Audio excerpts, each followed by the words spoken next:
What's up? It's your boy Trey Sons. You listening to my homie Marvin Sparks. Yeah. What motivated you to start So Solid? A dream. I think it was just a dream. I was in prison in '97, same year Biggie and Diana died. Yeah. And I woke up out of a dream, turned over to my cellmate, which was Face Ghost before it was all the Face. I said, yo, I had a dream. I don't know what we're going to do, but we're going to build a crew, we're going to make a lot of money. That was what the dream was about. Yeah. And I just saw glitz and glamour in the dream and just fun. And after, yeah, that's where it started. What do you feel made So Solid different to like the rest of the people in the garage scene at the time? 'Cause, I mean, obviously you had like the PSGs and DTs and whatnot. Garage was fun music, and it was about one type of side of life. We went to these raves to feel happy, to feel, you know, free. And that's what that music was about. And unfortunately, we brought real life into it. You know? We brought songs, melodies, chorus, hooks. You get me? The street life, the sexual life, everything. We just brought real life into garage music. And was that more of a natural thing, or was that something that you kind of steered them in that sort of direction? Not steered them, because a lot of us were talented in different areas. But we kind of allowed garage, we kind of allowed ourselves to put hip-hop and R&B on garage. We were influenced by New Jack Swing. We grew up listening to SWVs and Jodeci, and, you know, we grew up listening to Teddy Riley and Kid and Play and a lot of those old school groups, hip-hop groups. We were real dancers and flexible dancers and stuff like that back in the day. So, yeah, we put that element into garage, and that's what came out. Okay. And then you said garage, but would you say that you were garage, or would you say, sorry, you went into the garage scene, but would you say you were garage, or would you say you're like more the starting stages of grime? A lot of people, see what we did, we weren't really too interested in creating a new genre of music. We weren't really too interested in creating a new genre of music. We was just interested in making the music that we enjoyed doing.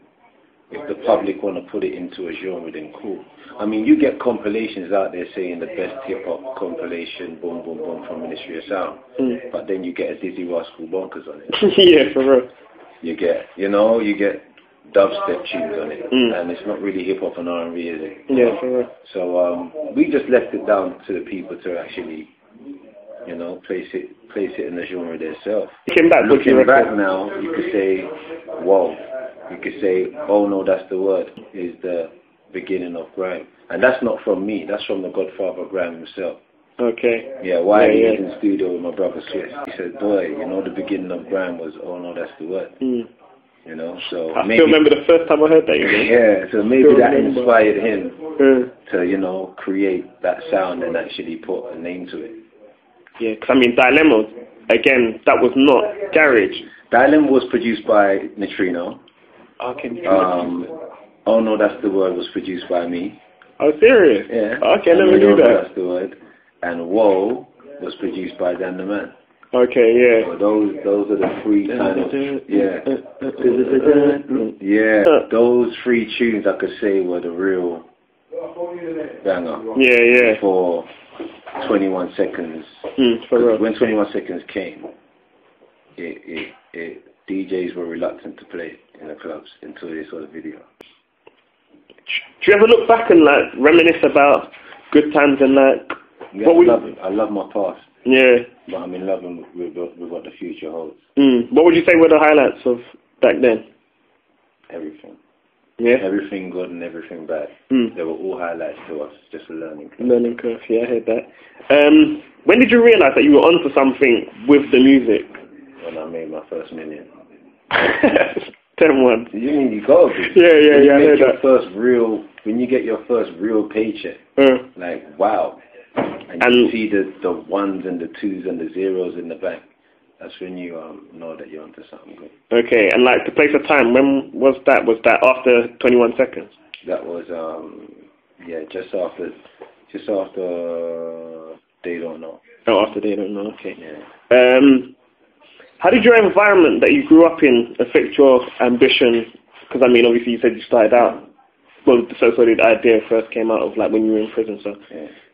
how would you say that? Just motivation. I've got a good family. Good. We grew up around the church and, you know, real strict type of living.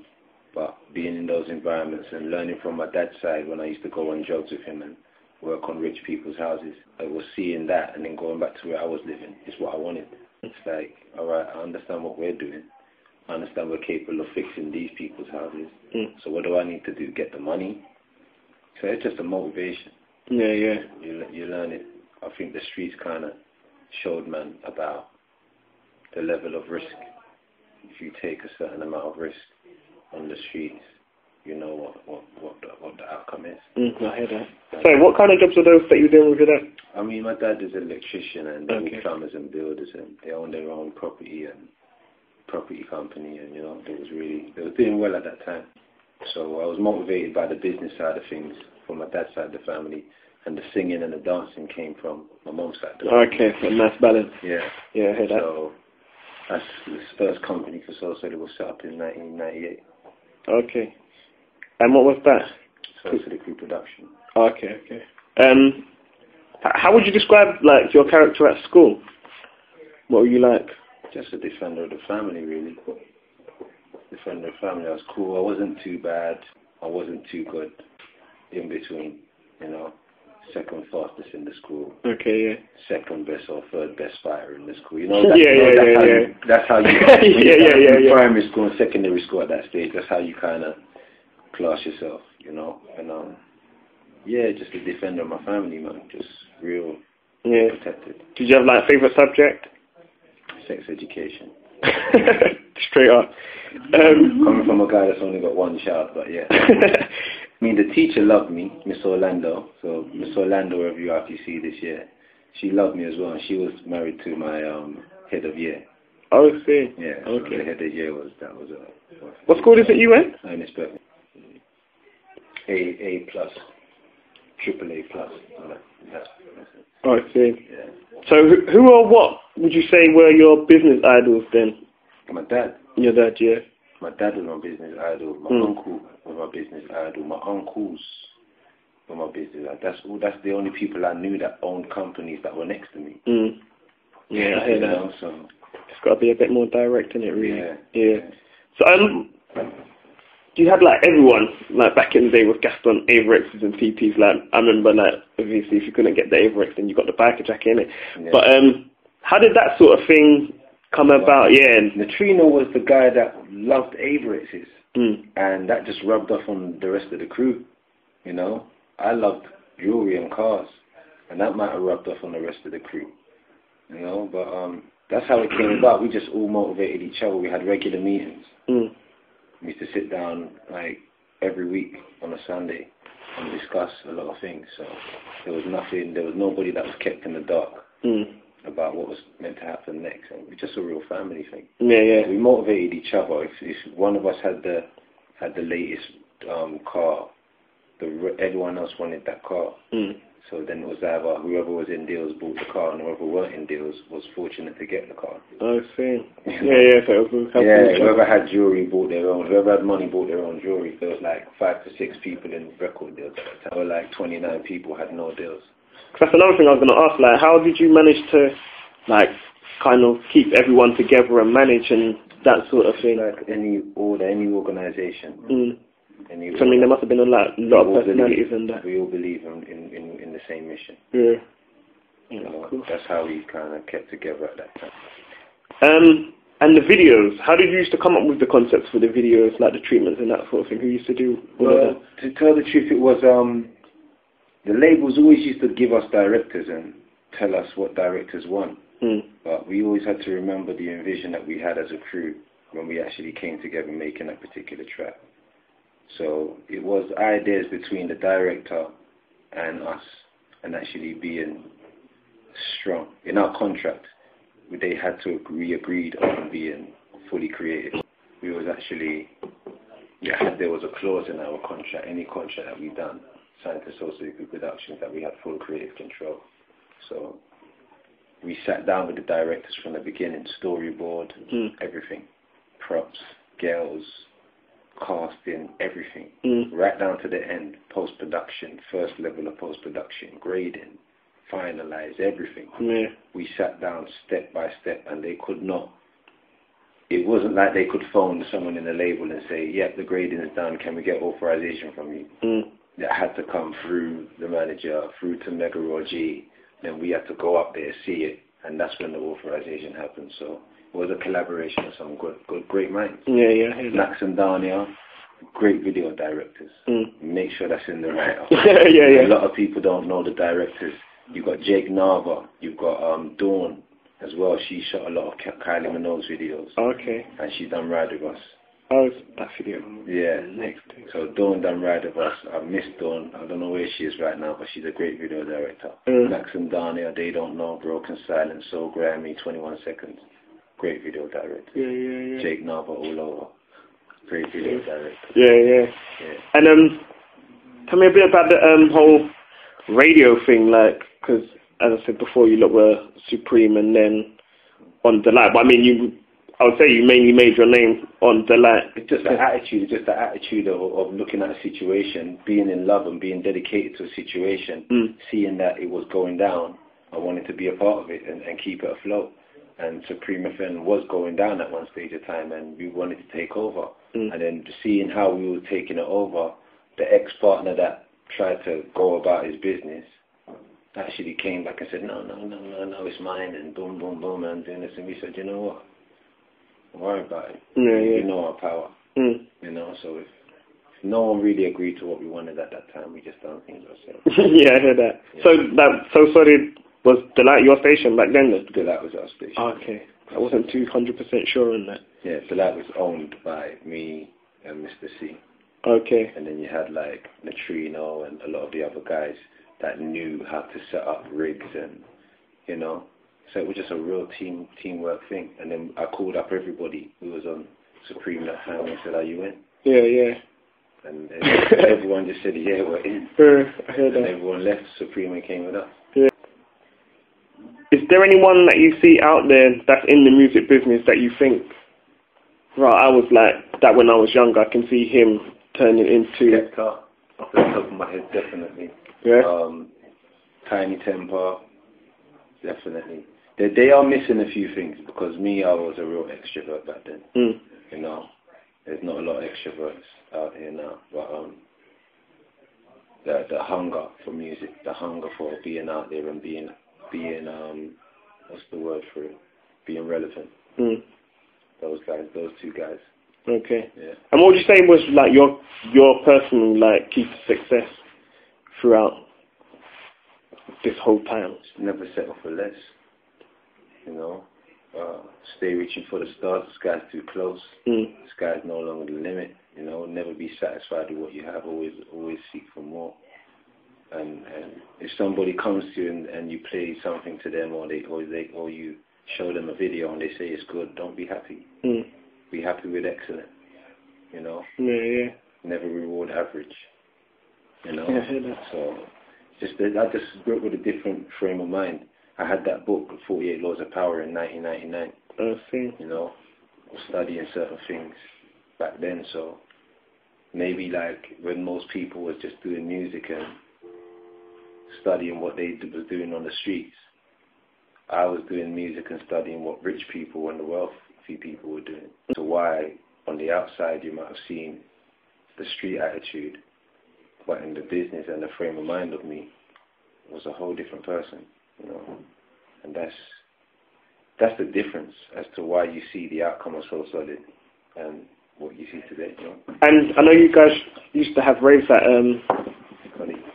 yeah, and also didn't you have stuff at was it Liquid then? We had one at Liquid. Citizens. It was Citizens at Liquid. We had one in Temple. We had one all over. And we went all over the UK with Garage Delight. Garage Delight, that's the one. We used to go to certain club nights and like exposure, and they wouldn't book us. They knew we were the best youngest MCs, but they wouldn't book us. And we was in Coliseum one time, and we actually touched the mic. People pushed us, yeah, go touch the mic, you and Romeo. We tore down the whole place. And Matt Mann, he was running ISFM at that time, took off us the mic and said, oh no, we don't want you lot on the mic, She was like, fuck this, man. Garage Delight was born. Don't know how to find Yeah. So once again, it's like, say no to us, boom, we're going to make our own lane sort of thing. And we'll do it in the same clubs you do it in, and we've got the same amount of money as you. And we're a lot younger than you, and we've got a lot more balls than you. So, Because how old was you then, Sam? Was you about 19? Yeah. Crazy. What can we expect from So Solid in the future? Just business. I mean, we came into the game as a business, so expect us to keep doing business and keep maintaining a good level of value out there. A lot of people are focused on making money. A lot of people are focused on their careers. But when you focus on value, you know, money is the substitute of that. You know, everything falls into play when you focus on value. But as fans and as we call them supporters, and supporters we call investors. You know, so if you invest into an artist in So Solid or the outfit or the organisation, expect us to accelerate and do better than what we've done the last time. And if you don't see it, know we're doing better in business than we did the last time. So it's just that progression. So have you still got your side projects and that sort of thing outside of music? I mean, family music, like my manager is my business partner, family music is there. You've got Megaman, which is solely for the So Solid projects, which I got, you know, a good amount of money for in 2008 to put out the So Solid stuff. Then you've got Serenity 9, which is, you know, the next biggest project to ever happen in the UK, and that's a family business. Okay, what's that? Is that music based again? Yeah, you could say that. Okay, you don't want to say too much about it. Yeah, Serenity 9 is a company which the family would choose as to what we do and what we put out. Okay. And how we go about doing it. So part of this, my brother, Inch, and a few others. So, Okay. And lastly, what does being a pioneer mean to you? I really don't know what the word pioneer actually means. Okay. I see that on sets and car stereos. I don't really acknowledge the word pioneer. Yeah. I don't really acknowledge the word icon or entrepreneur. Entrepreneur, I think, is the word entrepreneur in the UK. People have got it twisted. Entrepreneur is a person that of many trades and that can do it well. You know, I would see myself in that bracket, but I'm still trying. I'm still trying to do what I do well. So until I've actually, say, another 10 years, I'll comfortably call myself that. Yeah. Okay. But I mean, like, I would say you're a pioneer from what you did even just back then, because I mean, as you said before, like success. You brought in something different. Success has many levels. Love has many levels. Anger has many levels. You know, so the word pioneer, entrepreneur, and icon has many levels. Okay. And so you're not satisfied with that level. By saying that, I'm not satisfied with the level. Okay. You know, people that motivate me: Russell Simmons, Diddy, Jay-Z, Birdman. A lot of people in the business world, black icons in the business world. You know, in the political world as well. Nelson Mandela and a lot of people have achieved some great things, and to me, I'm nowhere near that. So that's why I say the level that I'm looking on. Vice Cartel represents Marvin Sparks. I know he have the talks that the ladies want. We no afraid of, no bull book, no no big anchor. What for your army, what for your tanker? What for your ow, what for your ow? Marvin Sparks, you can't conquer. Hey, come touch me now. Touch about Anna. Come touch me now. Touch about Anna. Come touch me now. Touch about Anna. I in a bully Marvin Sparks and you go, ow.